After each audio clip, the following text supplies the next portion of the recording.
queridos alunos, sejam todos bem-vindos. Eu sou a professora Michele Santos, professora do melhor componente que é História, e acompanhem comigo o objeto de conhecimento desta aula. Aula de número 11, objeto de conhecimento, a política, economia e conflitos sociais na Primeira República, o modelo político, as riquezas, café e borracha. Detalhamento, movimentos sociais na Primeira República. Vamos à nossa aula? Iniciando esta aula com o tema Movimentos Sociais na Primeira República. Lembrando que a Primeira República também é conhecida como a República Velha ou República das Oligarquias ou também a República do Café com Leite. Mas o que seriam esses movimentos sociais? Bem, movimentos sociais foram reações da população, principalmente das camadas populares, contra a exclusão política, as desigualdades sociais e a repressão do Estado oligárquico. Lembrando que essa Primeira República compreende os anos de 1889, período da proclamação da República, até 1930, que vai acabar justamente com a ascensão de Getúlio Vargas ao poder. Certo? Então, vamos conhecer alguns desses movimentos sociais presentes neste período. Dentre eles, vamos falar sobre a Revolta da Armada, 1893 a 1894. O que dizia essa revolta? Quais foram as causas dessa revolta? A centralização política era uma das causas da Revolta da Armada. Havia nesta revolta questões políticas e descontentamento da Marinha. Lembrando que nesse contexto de tempo, a Marinha era chamada de Armada, então por isso que a revolta ficou chamada como Revolta da Armada. E como nós podemos verificar como uma das causas da revolta, é justamente o descontentamento desta Marinha em detrimento justamente do Exército, ok? O estopim, bombardeio na capital federal, que no caso, naquela época, era o Rio de Janeiro. Líder, almirante Custódio José de Melo. Houve os seguintes conflitos, confrontos armados entre forças rebeldes da Marinha e forças leais do governo. E ocorreu neste momento a rendição dos rebeldes, certo? Quais são as consequências que essa revolta vai trazer? O fortalecimento do governo, certo? E a repressão e punição dos rebeldes. Então, vocês observem neste momento, que nós temos aí justamente uma medida autoritária do governo republicano, certo? Nesse contexto da Revolta da Armada. O que eles fizeram, Eles reprimiram a revolta e neste momento, eles vão punir os rebeldes de uma forma mais violenta, certo? E quais serão, as consequências disso, nós vamos observar um descontentamento maior da Marinha neste contexto, ok? E dentro dessas revoltas, vamos observar agora a revolta federalista, que vai acontecer um pouquinho nesse mesmo contexto, entre 1893 e 1895. Só que o local vai ser diferenciado. Vai ser onde, professora? No Rio Grande do Sul e também em Santa Catarina. Nós vamos observar dois grupos, duelando entre si, que são os federalistas e os republicanos. E o conflito refletiu as tensões entre diferentes grupos políticos e sociais do país, certo? E quais são as causas desta revolta? Acompanhem comigo. Temos aqui a centralização do poder. Neste momento, havia a insatisfação dos federalistas que vinha da centralização do poder no governo central. Havia aquela questão de ter no território o federalismo, que é justamente as unidades administrativas, né, terem a sua própria representação, ter uma certa autonomia dentro daquela região, dentro daquela área. Só que não acontecia isso de fato, né? O governo central, ele acabou ali centralizando esse poder. E claro que isso, né, vai trazer uma insatisfação. Há também, né, como uma das causas, as questões regionais, como vocês podem acompanhar aqui, ó. O que seriam essas questões regionais? Almejavam maior autonomia para os estados do sul do Brasil. E também nós vamos observar o descontentamento social. As condições de vida e trabalho no sul do Brasil eram difíceis. Isso vão ser causas, né, para esta revolução, para esta revolta federalista. Quem serão os líderes desta revolta? Acompanhem comigo. Temos aqui Júlio de Castilhos, era um republicano, e ele fazia parte do grupo dos pica-paus, que era um apelido dado aos republicanos, certo? Por conta da roupa que eles vestiam e também por conta das características, né, do grupo republicano. Representava o governo federal, ou seja, estava ao lado, né, do presidente nesta época. Já do outro lado, nós temos Gaspar da Silveira Martins, que era um federalista, e o apelido deles era Maragatos, e representa os revoltosos sulistas. E como é que vai se dar os conflitos? Vamos observar aqui o estopim, né? Federalistas se rebelam contra o governo central, proclamando a República Rio-Grandense, claro que no Rio Grande do Sul. Os combates foram intensos e causaram grande destruição e perda de vidas. E o governo central, liderado por Floriano Peixoto, certo, que vai ser chamado de Marechal de Ferro, enviou tropas para reprimir a revolta e restaurar a autoridade do Estado. Lembrando que o governante do Rio Grande do Sul, na época, ele era apoiado por Floriano Peixoto. Então, quando teve esse estopim, né, dentro lá do Rio Grande do Sul, houve esta revolta no Rio Grande do Sul, claro que o governo federal vai apoiar, né, o governo local, no caso do Rio Grande do Sul, para reprimir a revolta, ok? E quais são, né, as consequências? Vamos observar a derrota dos federalistas, a revolta foi sufocada e a autoridade do governo federal foi restabelecida. Um detalhe, queridos, nessa revolta houve também a presença e o apoio da Armada, ou seja, da Marinha. Lembram que há pouco eu falei para vocês da revolta da Armada? Então, nesse contexto, houve também a Revolução Federalista e a Armada foi prestar esse apoio para os federalistas. Porém, contudo, todavia, eles não conseguiram, né, ter um êxito para vencer esta revolta, certo? Então, haverá nesse momento a repressão e punição com prisão, exílio e punição estabelecida pelo governo federal. E qual vai ser o legado, né, desta revolta? Vai ser justamente o conflito que vai evidenciar as dificuldades de unificação e consolidação do país após a proclamação da República. Essa revolta foi uma guerra civil no sul do Brasil, entre federalistas, maragatos, como nós vimos há pouco, e republicanos, com os pica-paus. Resultado de disputas por autonomia estadual e pelo modelo de governo terminando com a vitória do governo central.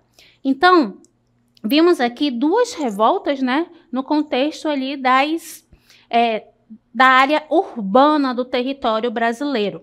Mas agora nós vamos verificar algumas revoltas que aconteceram também no âmbito rural. Dentre elas, a Guerra de Canudos, que acontece entre 1896 e 1897. Esta guerra, ela também é conhecida como uma guerra messiânica, por conta do caráter religioso que esta guerra possuía, certo? Por quê? Porque o seu líder, né, Antônio Conselheiro, ele era um religioso. Então, o que foi a Guerra de Canudos? Um confronto bélico entre o exército brasileiro e a comunidade, no caso de Canudos, e foi liderada por Antônio Conselheiro. certo? Então, nós estamos aqui inseridos neste local, né, que mostra justamente a região que poderia ter sido a região de Canudos. É só uma representação, ok? Então, vamos continuar a falar desse momento, verificando o contexto e as causas para que houvesse a deflagração desta guerra. Então, esse Arraial de Canudos não pagavam impostos e nem seguiam as leis vigentes. Era um local que acabava ali tendo muitas pessoas, só que eles não, né, estavam ali vinculados ao Estado, não pagavam impostos. Logo, as pessoas que moravam ao redor dessa região, né, queriam, né, e principalmente os governantes da época, queriam que Canudos pagassem os seus impostos. Lutavam contra as desigualdades sociais, não possuíam o apoio da Igreja Católica. Mas, professora, a senhora acabou de falar que era uma revolta de caráter messiânico. Sim, é uma revolta de caráter messiânico, porém, Antônio Conselheiro, ele não aplicava, né, a hierarquia da igreja, ele não estava andando e não praticava os dogmas da Igreja Católica. E eles eram considerados heréticos. Apesar de ter toda uma roupagem religiosa, eles não estavam vinculados à Igreja Católica. E havia uma outra situação. Estamos no contexto de construção justamente da República. E a Igreja Católica estava tentando, né, se conciliar, tentando ter uma participação neste novo governo. Logo, ela não queria estar associada, né, a um movimento que pudesse causar dor de cabeça ao governo republicano, certo? Então, vamos verificar que são acusados de defender a monarquia no contexto da implementação da República. Olha só. E, no caso, como eu falei para vocês há pouco, né, um movimento de caráter messiânico. Essas são o contexto e as causas dessa revolta. Então, vamos observar agora, né, as características do líder, né, que é justamente o Antônio Conselheiro. Como eu falei há pouco para vocês, ele era um religioso e uma figura mítica na Guerra de Canudos, liderando a comunidade. Porém, ele não estava associado e também não praticava os dogmas da Igreja Católica. Então, por isso que ele não teve o apoio da Igreja neste movimento, certo? Observem agora comigo, né, as características da comunidade de Canudos. Bem, essa região é localizada no norte da Bahia, tinha uma população aproximadamente de 25 mil pessoas. Observem só a quantidade de pessoas que haviam nessa região. Por isso, né, que nós estamos num cenário aqui que representa aí várias casas, né? Atraía sertanejos, pobres, ex-escravizados, ex-jagunços e ex-cangaceiros, ou seja, todas aquelas pessoas que estavam à margem da sociedade foram para Canudos, onde não havia, né, desigualdades sociais. O espírito, né, de viver em igualdade, viver em comunhão, era presente na comunidade de Canudos. Ok? Então, isso atraía, né, com que as pessoas viessem para esta área, ocasionando aí também um certo desespero das fazendas locais, que estavam perdendo, né, as pessoas que trabalhavam naqueles locais para a região de Canudos. E, claro que essa região vai ser alvo, né, de destruição. Por quê? Porque estava mexendo com vários setores da sociedade. Então, as duas primeiras tentativas, né, de destruição dessa região foram pelo governo da Bahia, pressionado pela igreja, olha só, junto aos coronéis locais, que mandou duas campanhas que foram derrotadas pela comunidade da Fazenda Belo Monte. A terceira, né, tentativa foi derrotada e o próprio coronel que comandava a expedição foi executado em uma das batalhas, certo? A quarta e última expedição foi massacrante. Foram 5.000 homens junto a canhões que bombardearam Canudos, executando dezenas de milhares de pessoas no dia 5 de outubro de 1897. Então, né, o governo, juntamente com a igreja, se uniram e pegaram pesado para destruir a região de Canudos. Certo? E quais serão as consequências deste levante, desta guerra? Né? Milhares de mortos, estima-se que foram em média de 18 a 20 mil pessoas mortas, neste conflito, né, dentre homens, mulheres e idosos, certo? Aumento da pobreza no Nordeste também vai ser uma consequência, melhor dizendo, desta guerra. Então, vimos aqui, né, na região Nordeste, a Guerra de Canudos. Agora a gente vai lá para a região Sul, né, e falar sobre a Guerra do Contestado. Para falar dessa guerra, vamos analisar o mapa. Então, acompanhe aqui comigo, nós temos um mapa. Esse mapa, ele representa justamente a Guerra do Contestado. Se vocês observarem, né, nós temos aqui a área contestada e a área de guerra. Essa guerra, ela acontece na divisa entre Santa Catarina, certo? E Paraná. Só que neste momento não havia uma divisão, não havia uma delimitação, certo? Uma fronteira entre os dois territórios clara. E aí, essa região ela era habitada por camponeses, era habitada por pessoas que necessitavam de uma área para poder, né, desenvolver seus plantios e ter uma vida de qualidade, pelo menos dentro daquele contexto, certo? E aí, né, essa área ela começou a ser disputada. E aí, nós vamos observar agora, né, a Guerra do Contestado, que ela vai acontecer entre 1912 e 1916. É um movimento messiânico também, igual a de Canudos. O seu líder é o monge José Maria, ele também era um religioso, e a localização é justamente entre Santa Catarina e Paraná, como eu mostrei há pouco naquela imagem para vocês. Quem são os envolvidos? Camponeses e tropas militares estaduais e federais. Quais serão as causas? A construção de uma ferrovia chamada Brasil Railway, que ligava Rio Grande do Sul a São Paulo, e a desapropriação de pequenos proprietários rurais. Então, aqui na imagem, no mapa, vocês podem ver, ó, essas curvinhas aqui, essa área tracejada. É justamente essa área que é a construção da ferrovia. E ela atravessaria justamente a área da região que estava sendo contestada. Quando essa ferrovia vai ser construída, haverá a desapropriação das pessoas que moram aqui nesta área. Ou seja, quem morava aqui foram expulsos, certo? E isso vai gerar justamente esta guerra. Então, quais serão as consequências? Aproximadamente 20 mil mortos. Alguns historiadores estimam entre 8 a 10 mil, mas também há historiadores que falam que houve a morte de 20 mil pessoas nesta guerra. Houve a repressão violenta, fortalecimento do controle do Estado sobre áreas contestadas e redefinição das fronteiras entre Paraná e Santa Catarina. Qual é o legado, né, desta guerra? Morte, destruição e sofrimento.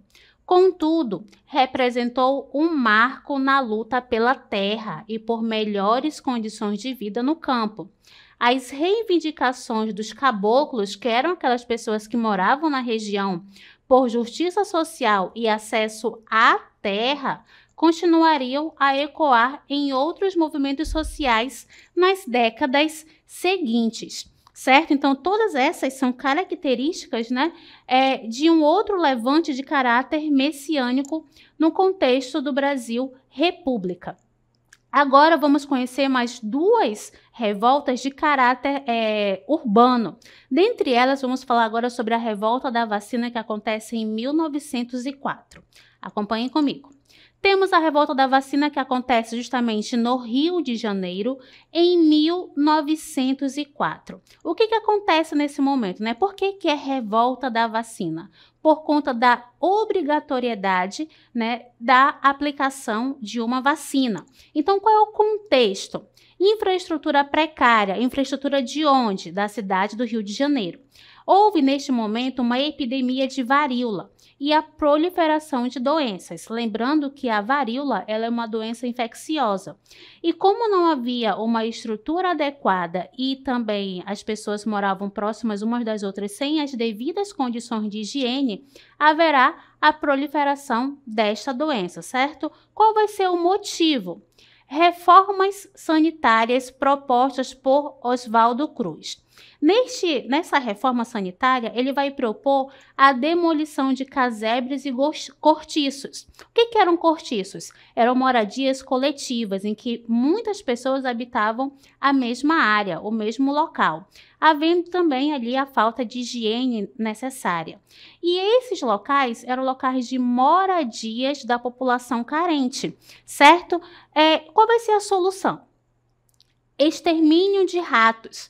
Ratos, varíola, professora, o que tem a ver? Bem, os ratos, eles são transmissores, né? Eles carregavam ali o vírus, né?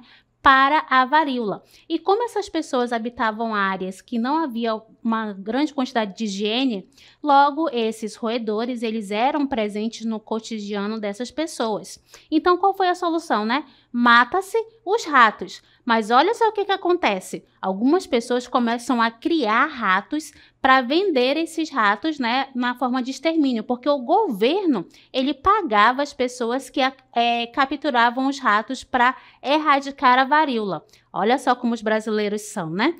E aí haverá também a presença do guarda-mosquitos e a obrigatoriedade da vacina anti-varíola, certo? Só que quando começou a campanha, né, e a obrigatoriedade para essa vacina, não se falou para a população o que estava sendo combatido. E aí, né, houve aí o resultado dessa revolta, né? Que vai ser justamente o quê? A vacinação autoritária e violenta. As pessoas, né, os agentes, né, da campanha de vacinação entravam às casas porta dentro e obrigavam as pessoas a tomar a vacina. Então, muitas pessoas acreditavam que eles estavam sendo ali envenenados, né? Não sabiam o que estava sendo aplicado neles e que eles poderiam vir a morrer. E isso vai gerar uma grande confusão no Rio de Janeiro.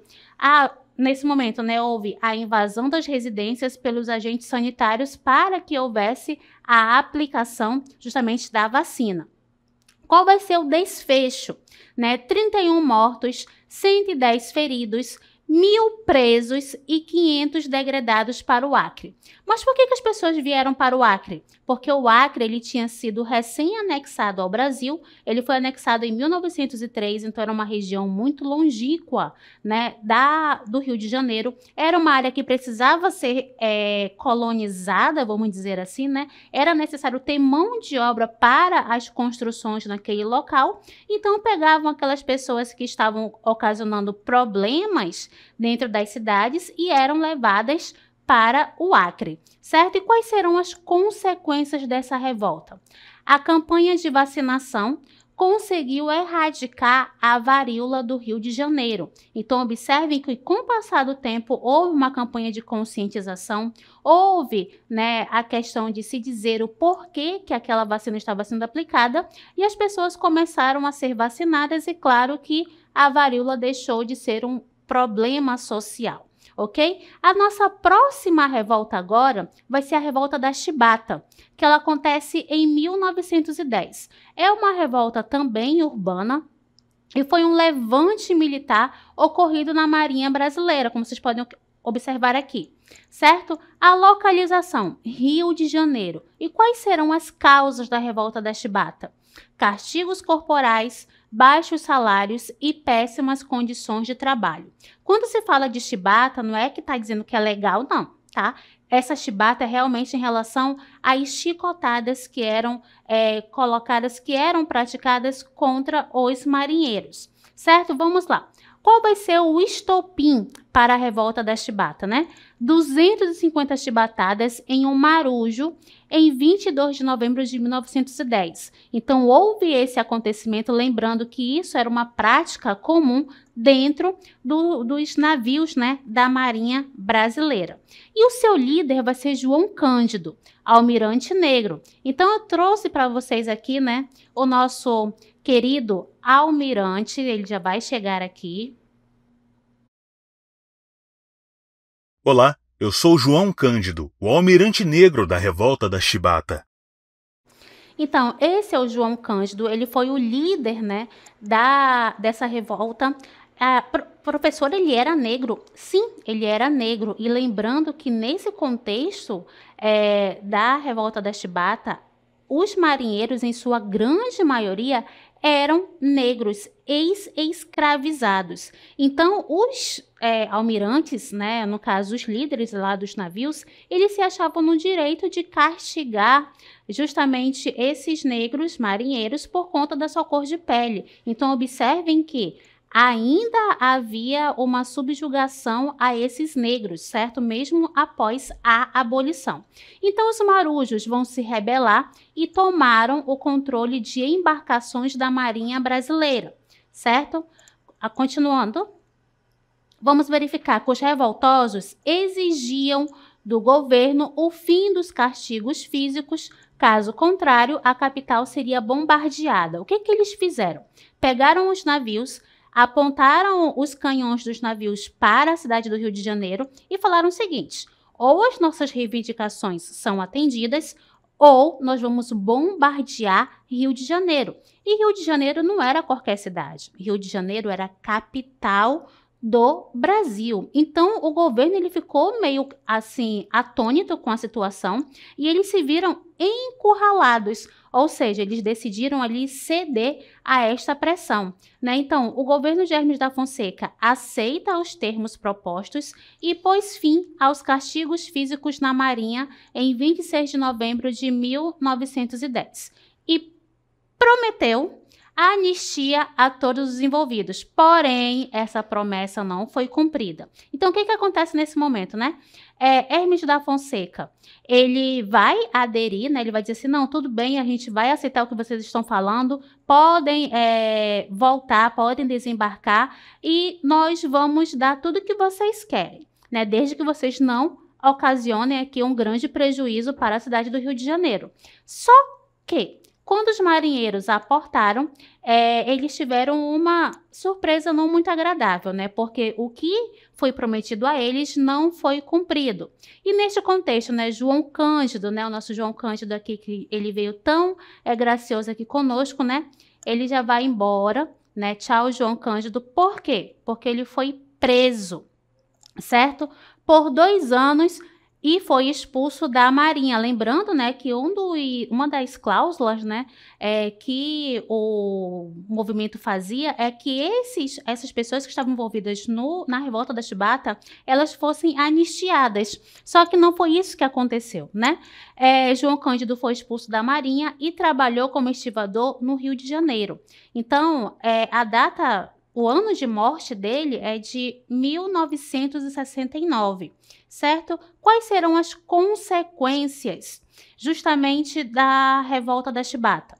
Fim dos castigos físicos, uma punição rigorosa aos envolvidos e o descumprimento da anistia. Lembrando que a anistia significa o perdão, né, dos crimes que determinada pessoa tenha feito, ok? Continuando. Considerada pelos historiadores também como uma revolta contra a desigualdade social e racial, existente tanto na Marinha como na sociedade como um todo. O que isso quer dizer, professora? Lembram que eu falei para vocês há pouco que o corpo de trabalhadores da Marinha eram negros? Então, havia essa questão, né, de que era uma revolta contra a desigualdade social. Por quê? Porque eles estavam ali trabalhando e por pequenos deslizes, pequenos erros que esses marinheiros cometiam, eles eram castigados fisicamente por isso. E não era qualquer castigo, né? Geralmente estava associado ali às chibatadas para voltar para aquele momento em que esses negros eles eram ali maltratados no contexto da escravização. Então, esta revolta, ela vem como uma forma de mostrar, né, esse desequilíbrio social que havia, essa desigualdade social, né, mesmo estando numa instância, né, que deveria haver uma igualdade, que é justamente a Marinha, certo? Então, essas revoltas que vocês acompanharam nesta aula, elas aconteceram tanto no âmbito urbano quanto no âmbito rural. Vocês viram, né, que essas revoltas, elas queriam o quê? Melhorar a qualidade de vida das pessoas que estavam ali naquele local, ok? Ter uma dignidade melhor, certo? E a função dos movimentos sociais é justamente essa, né? Lutar pelos direitos das pessoas para que eles possam, né, vir a ter uma qualidade de vida, certo? Então, este foi o conteúdo desta aula, né? E espero que vocês tenham compreendido esses movimentos sociais que ocorreram no período da República Oligárquica, né? Ou seja, na Primeira República ou na República Velha, como melhor vocês aí conseguirem identificar este momento, ok? Então, até a próxima!